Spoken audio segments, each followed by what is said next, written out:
maintain our conviction that international law, economic opportunity, peace, stability and security in all domains, including the maritime domain, underpin the development and prosperity of the peoples of the Indo-Pacific. یعنی یہ کہ Indo Pacific میں جو Asia Pacific جسے ہم کہتے ہیں اس میں جو کوڈ کا ایک امپورٹنٹ رول ہے اگینسٹ چائنا وہ کنٹینیو رہے گا. ٹھیک ہے, یہ بات یہاں تک تو بات سمجھ میں آتی ہے. صحیح. اگلا سینٹنس بڑا امپورٹنٹ ہے. اگلا جملہ یہ کہتا ہے we also strongly oppose any unilateral actions that seek to change the status quo by force or coercion. ابھی تک جو صدر ٹرمپ باتیں کر رہے تھے پیناما کنال کو لینے کی یا اور دوسری باتیں, وہ تو اس سے مطابقت نہیں رکھتی, کیونکہ وہ تو کہتے ہیں کہ میں بائی فورس لوں گا, ہر چیز جو میں چاہ رہا ہوں وہی ہوگا. جس طرح انہوں نے گلف آف میکسیکو کا نام گلف آف امریکہ یونیلیٹرلی رکھتے نا, میکسیکو سے کنسلٹ نہیں کیا اور ممالک سے کنسلٹ نہیں کیا. لیکن یہاں پہ یہ مارکو روبیو صاحب یہ تسلیم کر رہے ہیں باقی فارن منسٹرز کے ساتھ کہ ہم کوئی یک طرفہ ایکشن لینے کے خلاف ہیں کسی معاملے میں بھی, اور ہم چاہتے ہیں کہ ہر چیز جو اسٹیٹس کو کی بھی چیزیں ہیں اس کو ہم اپ اینڈ نہیں کریں گے, ہم اس کو ڈسٹرپٹ نہیں کریں گے. ہم ڈسٹرپٹر نہیں ہیں, ہم بڑے پیسفل لوگ ہیں. پریزیڈنٹ ٹرمپ بھی بڑے پیسفل آدمی ہیں, وہ بھی بڑا نیگوسیشنز کے بعد ٹاکس کے بعد یہ سارے معاملات طے کریں گے. تو اس وجہ سے کوئی کام طاقت کے ذریعے نہیں ہوگا, کوئی کام کوئرشن کے ذریعے نہیں ہوگا. تو آئی واز سرپرائزڈ کہ کس طرح یہ اسٹیٹمنٹ آ گئی, کیونکہ یہ پریزیڈنٹ ٹرمپ کی جو ہمیں ایک مائنڈ سیٹ نظر آتا ہے یہ اس سے ٹیسیلیٹ نہیں کرتی, اس سے مطابقت نہیں رکھ رہی.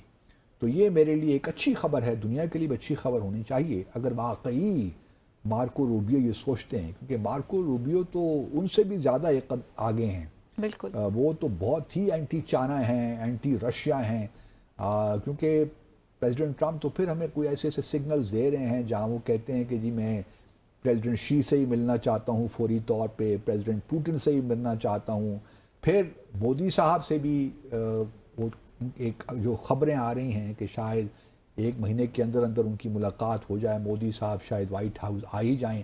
اب دیکھنا یہ ہے کہ پریزیڈنٹ ٹرمپ جو ہیں کس کو پہلے بلاتے ہیں وائٹ ہاؤس میں, کون ایسا لیڈر ہوتا ہے, کیونکہ ٹریڈیشنلی اسپیکنگ تو یا یو کے تھا, یو کے کا پرائم منسٹر, ان سے چونکہ لیبر گورنمنٹ ہے ان سے تعلقات ٹھیک نہیں ہیں, یا پھر کینیڈین پرائم منسٹر ہو جاتا تھا ان سے بھی تعلقات ٹھیک نہیں ہیں.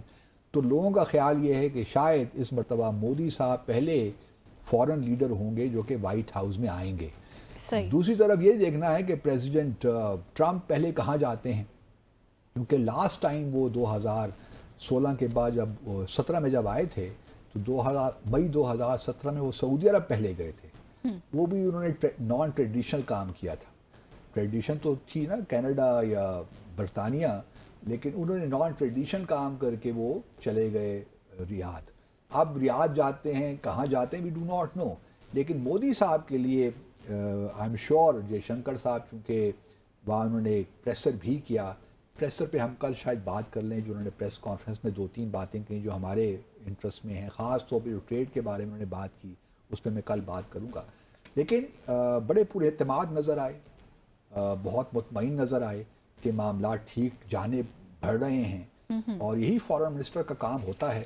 اور ہم امید تو یہی کرتے ہیں کہ ہمارے یہاں بھی کچھ لوگ جاگ جائیں گے, چونکہ ہمارے وزیر اعظم نے بھی ایک, اور یہ بھی ہے کہ ایکس پہ پوسٹ ڈالی, میرا ایکس پہ ایکسیس نہیں ہے, پاکستان نے بند کر رکھا ہے نا. تو ہمارے پہلے تو اخلاقی جرات ہی ہونی چاہیے ہمارے لوگوں میں, خاص طور پہ ہمارے حکمرانوں میں, کہ وہ اس کا استعمال بند کر دیں. جب آپ اور میں اس کو ایکسیس نہیں کر سکتے, میرے پاس وی پی این بھی نہیں ہے انفارچونیٹلی کہ میں اس کو ایکسیس کروں, اگر میں اور آپ ایکسیس نہیں کر سکتے تو پھر اتنی اخلاقی جرات پیدا کریں کہ آپ بھی اس پلیٹ فارم کا استعمال نہ کریں. بالکل. لیکن یہ اخلاقی جرات ہمارے لوگوں میں ہے نہیں. جب تک حکمرانوں میں اخلاقی جرات پیدا نہیں ہوگی کہ وہ جو اپنے لیے کام پسند کرتے ہیں اور عوام کے لیے نہیں کرتے, تو یہ بہت بڑا تضاد ہے ہمارے بات کرنے میں اور کام کرنے میں. تو یہ جتنے بھی ہمارے سرکاری ادارے ہیں, چاہے وہ فارن آفس ہو, چاہے وہ وزارت داخلہ ہو, چاہے وہ پرائم منسٹرز کا آفس ہو, چاہے پریزیڈنٹ کا آفس ہو, ان سب کو ایکس پہ کم از کم اپنے جو ہیں ٹویٹ وغیرہ نہیں کرنا چاہیے. شہباز شریف صاحب نے بھی دیکھے نا ٹویٹ کیا تو وہ جو ہے انہوں نے بھی ایکس کا سہارا لیا. جب ان کو وی پی این کی سہولت موجود ہے یا وہ کر سکتے تو مجھے کیوں نہیں ہے؟ کیا میں اس ملک کا شہری نہیں ہوں؟ Exactly. ان کے جو ہیں رائٹ زیادہ ہیں میرے سے. تو یہ جو حضرت عمر تعالیٰ عنہ کو کبھی دیکھ لیں جو خلفائے راشدین ہیں, کبھی ان کی حکومتوں کا بھی جائزہ لے لیں تو کیا وہ کرتے رہیں. تو یہ جو ایک مطلب کمپیریزن کرنا تو نہیں چاہیے, یہ لوگ کہاں وہ لوگ کہاں, لیکن یہ کم از کم کچھ آپٹکس تو ٹھیک رکھے نا یار.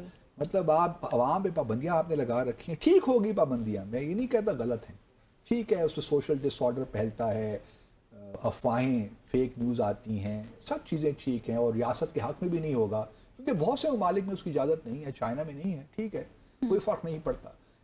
تو لیکن پھر یہ نہ ہو نا چائنا کی طرح, پھر آپ بھی تھوڑا سا یہ ہمت پیدا کریں کہ آپ بھی اس پلیٹ فارم کا استعمال نہ کریں. بالکل, آپ بے شک وہ تھریڈز استعمال کر لیں یا اور دوسرے جو پلیٹ فارمز ہیں ان کا استعمال کریں جو آپ سمجھتے ہیں کہ اینٹی ریاست نہیں ہیں یا اس سے فرق نہیں پڑتا.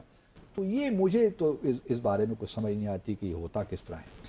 تو بہرحال اب یہ ہے کہ coming back to our topic, Jaishankar صاحب کا اچھا وزٹ رہا.